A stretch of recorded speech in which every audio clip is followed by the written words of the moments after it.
No sé por qué será. No sé, bueno, vamos a intentar ahí. Ahí. Ahí, ¿Ahí lo claro. pueden ver ustedes? Sí. Persuasión, ¿no es cierto? Persuadir es un proceso de aprendizaje que insume tiempo, permite interactuar con la contraparte para negociar un acuerdo compartido e incorpora necesariamente los puntos de vista del otro, ¿no? Poder, no es el concepto de persuasión que quizás entendemos desde nuestra habitualidad, sino, sino es otro concepto, ¿no? Más relacionado con la negociación. El buen persuasor se caracterizará por negociar con información, sin dejarse influir por preconceptos y suposiciones, por eso es muy importante antes de iniciar un proceso de negociación estar informados de toda la situación, eludir la negociación de temas que no integran el orden del día para evitar presentaciones sorpresivas, generar opciones equitativas para las partes y no temer. El miedo exagerado reprime el genio y por ende, en definitiva, la creatividad. El buen persuasor también se caracteriza por comprender el contexto en el que tiene lugar el conflicto, o sea, tener una mirada, una visión amplia de la situación. Recuerden que cuando nosotros hablamos de los elementos del conflicto, justamente uno de los elementos era el espacio, y dentro del espacio estaba el tema de las emociones, estaba el tema de los condicionamientos, entender, ¿no es cierto?, dónde estamos y con quién, y cuáles son las cuestiones que rodean a la negociación. Conceder solo en el caso de ser necesario, el buen persuasor trata de conceder solo en caso de ser necesario, y muchas veces la concesión que se efectúa demasiado pronto puede ser interpretada como un signo de debilidad también, ¿no? Por eso es importante ir dando pasos seguros y de a poco. Y pedir y recibir opiniones. De esto se caracteriza el buen persuasor. Entender a su oponente, trata de entenderlo, establecer una relación de credibilidad, también es importante. Por ejemplo, transformar insultos, porque podemos tener enfrente, como decían Juan y como también refirió Sandra, que a veces no tenés enfrente una persona que quiera negociar, entonces, bueno, quizás empiece a insultar y demás. Bueno, justamente y transformar esos insultos en cumplidos, tratar de llevarlo a otro tipo de reflexión a la persona, darse tiempo para pensar, desarrollar una estrategia de concesiones y no dejarse influenciar por la táctica el bueno y el malo. No hay un negociador bueno ni un negociador malo, sino un negociador que trata de arribar a un acuerdo que satisfaga a ambas partes. El buen persuasor se caracteriza por construir confianza, ser creativo, guardar un saludable realismo y posponer el trato de los demás, de los temas más complicados para el final. Esto también es una táctica de negociación, ¿no es cierto? Empezar, como yo les dije, y lo vuelvo a reiterar, empezar con los temas en donde tenemos puntos en común y dejar para el final los temas más conflictivos. Porque vamos creando también un clima, ¿no es cierto? Vamos creando un clima y se va dando un tiempo especial en la negociación. Bueno, me encanta esta frase del coronel Sun Tzu, que dice que del general Sun Tzu, que el mejor general es el que nunca se deja arrastrar a la batalla, ¿no es cierto? Por eso las pautas básicas de negociación son planificar, preparar y utilizar distintas estrategias de negociación que las que vamos a ver ahora. ¿Cuáles son esas estrategias de negociación que me interesa que las puedan ver conmigo? Y por supuesto ninguna es estática, por supuesto puedo usar una o varias o todas al mismo tiempo, ¿no es cierto? Cambiar el juego y tratar al adversario como de un socio. Esta es la idea, ¿no es cierto? Si estamos en un proceso de negociación difícil, con personas difíciles, con personas conflictivas, tratar esto de cambiar el juego y tratar al adversario como un socio. Entonces, una de las estrategias de persuasión es subir al balcón, la otra es ponerse del lado del otro, la otra es replantear y la otra es tender un puente de oro. ¿Qué es subir al balcón? Ustedes grafíquense en sus mentes, justamente ustedes subidos al balcón, mirando una situación de conflicto desde arriba, ¿no? Subirse al balcón es tratar de apartarse de los impulsos y las emociones naturales.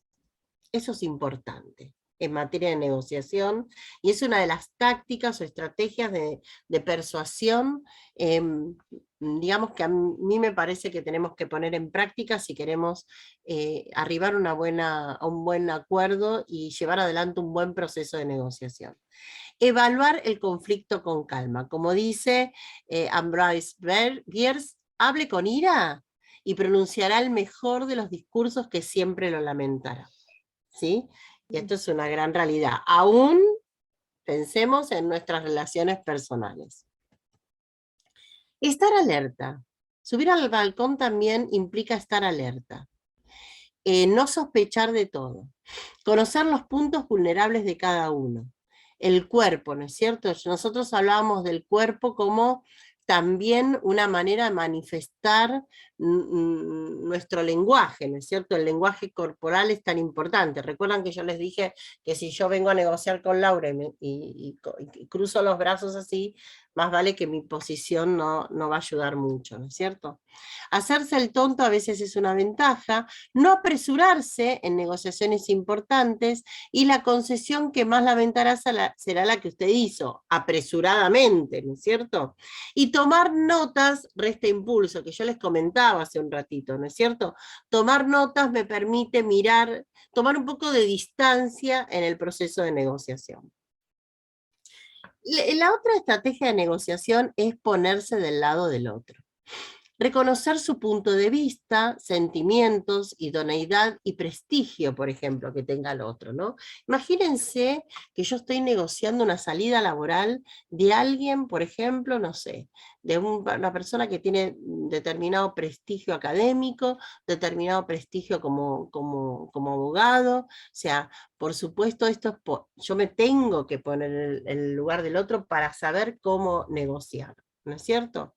Escuchar al oponente, parafrasear. Miren, esto yo lo utilizo muchísimo, muchísimo. Ustedes saben que en qué consiste el parafraseo. Es volver a decir lo que, o sea, supónganse, Laura me transmite algo y yo se lo vuelvo a repetir y las dos chequeamos que entendimos. Es tan importante, por ejemplo, en materia laboral, cuando un superior jerárquico, un jefe, un coordinador, te da una instrucción, entonces, a veces vieron que las instrucciones no son dadas de manera muy clara. ¿Sí? Entonces, ¿qué hacemos? ¿Qué tenemos que hacer nosotros en ese caso? Bueno, parafrasear lo que me dijo, y así los dos vamos sabiendo y entendiendo y comprendiendo a ver si la instrucción la estoy recibiendo bien o no. ¿Sí? Presentar una disculpa en el caso que sea necesario. ¿Sí? A veces cuando uno pide un trabajo de manera apresurada, lo pide de mal manera, ¿no es cierto? Esto a veces es necesario.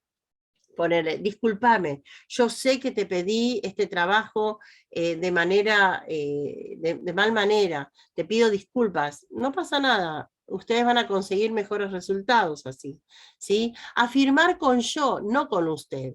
Esto es tan importante también cuando estamos, por ejemplo, ante un conflicto familiar, una equivocación que haya tenido, no sé, un gasto innecesario que haya hecho quizás tu pareja, un conflicto familiar, un conflicto laboral, siempre tratar de hablar de nosotros. Cuando yo digo yo, o nosotros, ¿no? Nosotros sabemos que en esto nos equivocamos, incluirlo al otro, ¿sí? Porque esto nos va a permitir crear un clima diferente. Recuerden los elementos del conflicto, el espacio, los condicionamientos. Qué importante es incluir al otro, ¿no es cierto? Yo sé que tenés mucho trabajo, yo sé que estás con muchas presiones, pero podemos abordar este tema. ¿Me entienden? ¿Qué son otras formas de hablar? Acceder Tengo cada una vez que... pregunta, Clau, Sí. tengo una consulta. ¿Qué pasa cuando el otro, o sea, el que da una instrucción lo hace de mala manera? ¿Cómo el que la recibe hace ver de buena manera el error en la instrucción, del modo en que se dio esa instrucción? ¿Cómo pones ese límite? Bueno, Porque yo, a veces por hay ejemplo, disparidad sí, de poderes, sí, ¿no? sí, sí. Entonces, ¿cómo, Yo, cómo por se hace? ejemplo, yo utilizo mucho esto del parafraseo y la reflexión.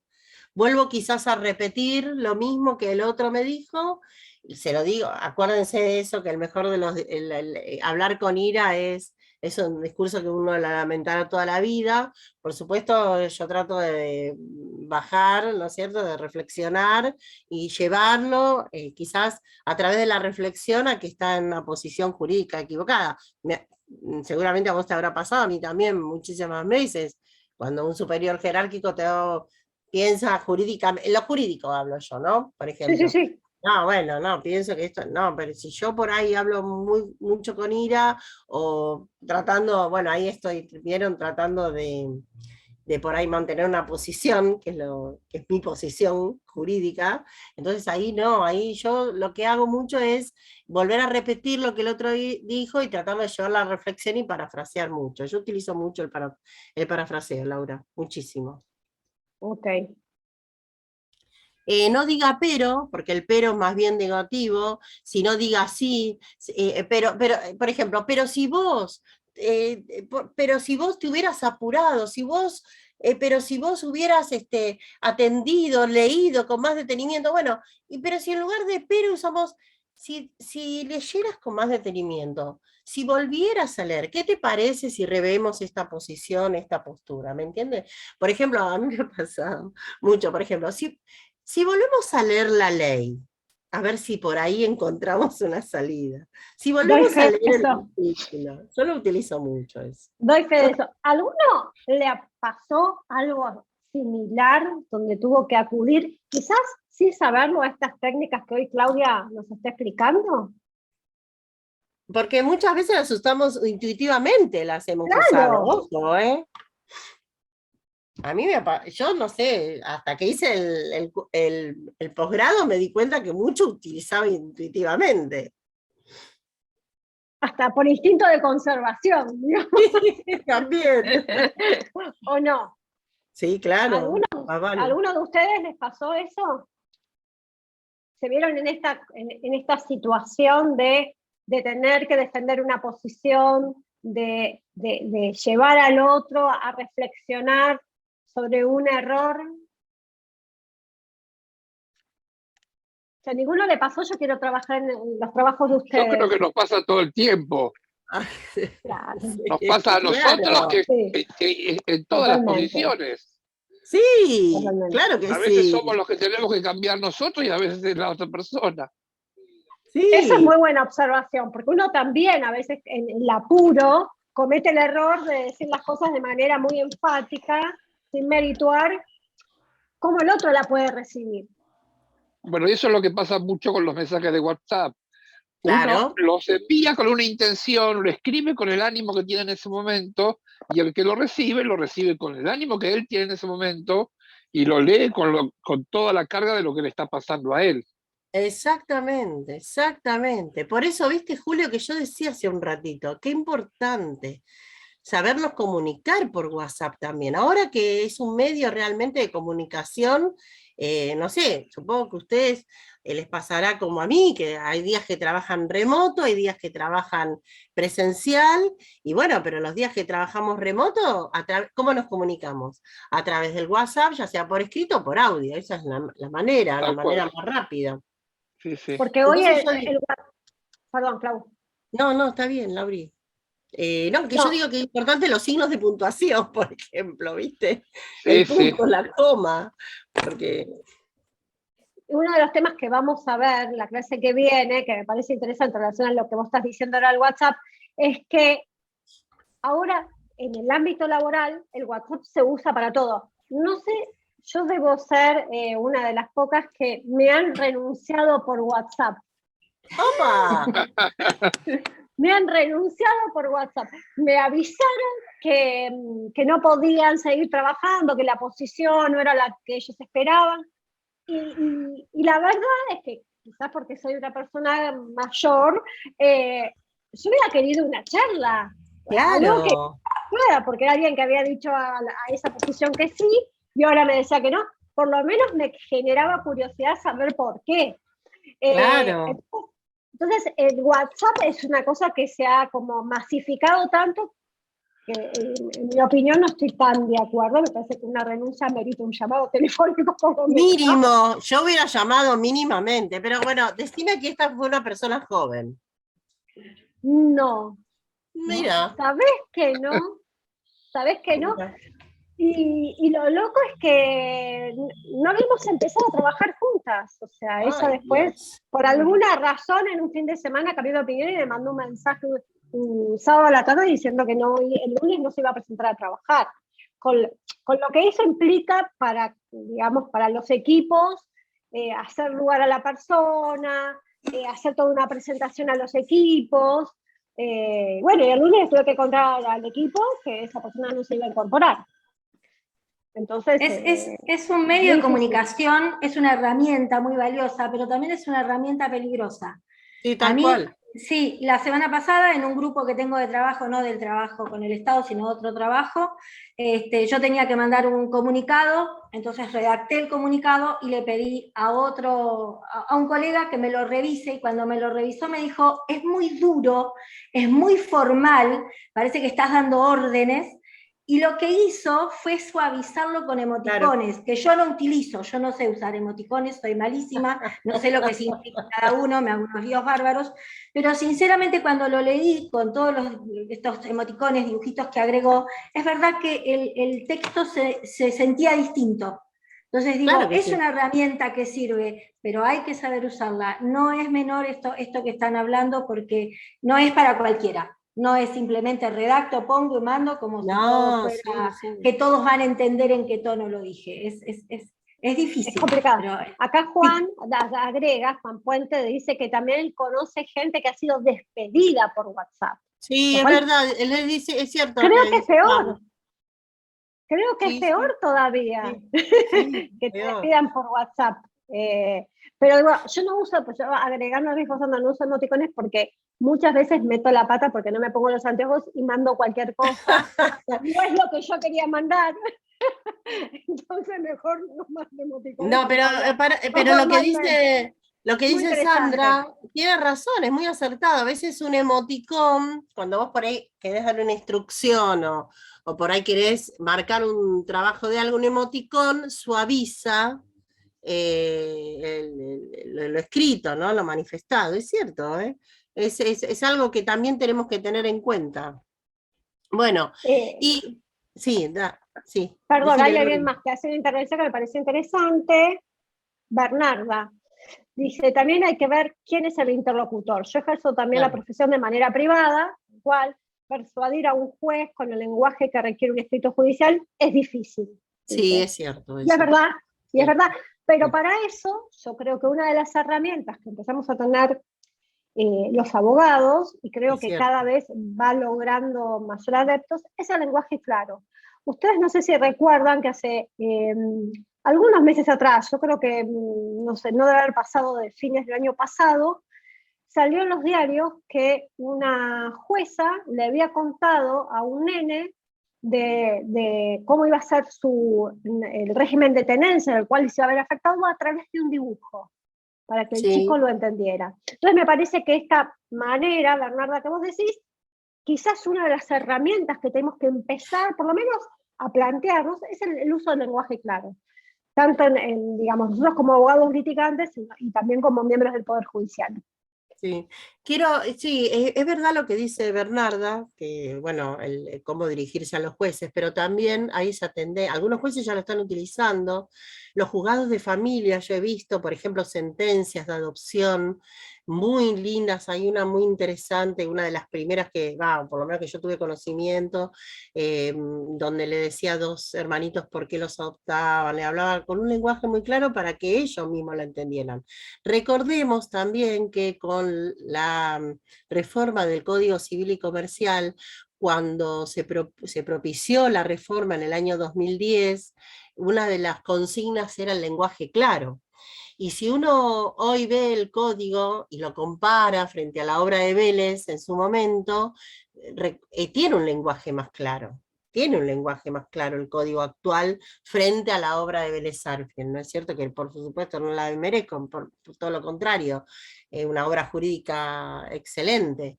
Pero bueno, o sea, hay una tendencia a este lenguaje claro. Sí, coincido, aunque yo también me refiero a que cuando uno se dirige a él con bocha señoría, ya empezás muy abajo. Ya empezás muy, sí, es verdad. Ya empezás como muy desigual.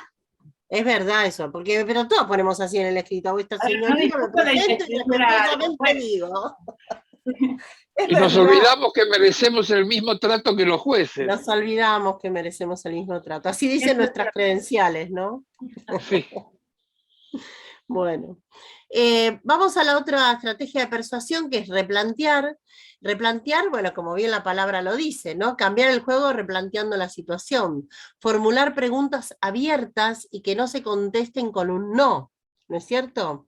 Replantear las tácticas, desviar los ataques, pedir consejo a su oponente, aprovechar el poder del silencio. Esto también es importante. Replantear es volver, yo digo, volver a barajar las cartas y dar de nuevo. Esto es muy importante en materia de negociación. Por eso les digo que ninguna estrategia es estática. Yo puedo usar 2 o 3 al mismo tiempo o todas, ¿no? Según el caso. Replanteando un ataque personal como una forma de atacar el problema, poniendo al descubierto los trucos si son necesarios, si estoy viendo que el otro utiliza artimañas o engaños para llevar a la negociación, haciendo caso omiso a estos engaños, formulando un comentario amistoso, muchas veces ayuda a replantear, y hablando siempre de nosotros y no de usted y yo, ¿no es cierto? Esto de nosotros hace que incluyamos al otro en la negociación cuando el otro no tiene esta perspectiva, ¿no es cierto? Y por el otro lado, y la última estrategia es tender un puente de oro, para ayudar al otro a superar los obstáculos que impiden llegar a un acuerdo, ¿no es cierto? Tender un puente de oro significa incluirlo en la búsqueda de la solución a fin de convertirla en idea del otro y no solamente propia. Por eso el nosotros es tan importante, que lo vimos en otras estrategias, pero es como que también la podemos, digamos, esto también nos permite, esta consigna nos permite incluir al otro. Esto de nosotros siempre es muy conveniente. Satisfacer los intereses del otro, no presionar, más bien tener una actitud de atraer, pedir ideas y críticas constructivas también. Se puede evaluar esta forma, facilitar la negociación, no presuponer que el otro no es razonable y avanzar siempre paso a paso. ¿Se acuerdan que decíamos? Ir paso a paso en la negociación y no apresurarse. Dice Sun Tzu, el general Sun Tzu decía que tienda un puente de oro por el cual pueda retroceder el adversario. Esto es muy importante, ¿no?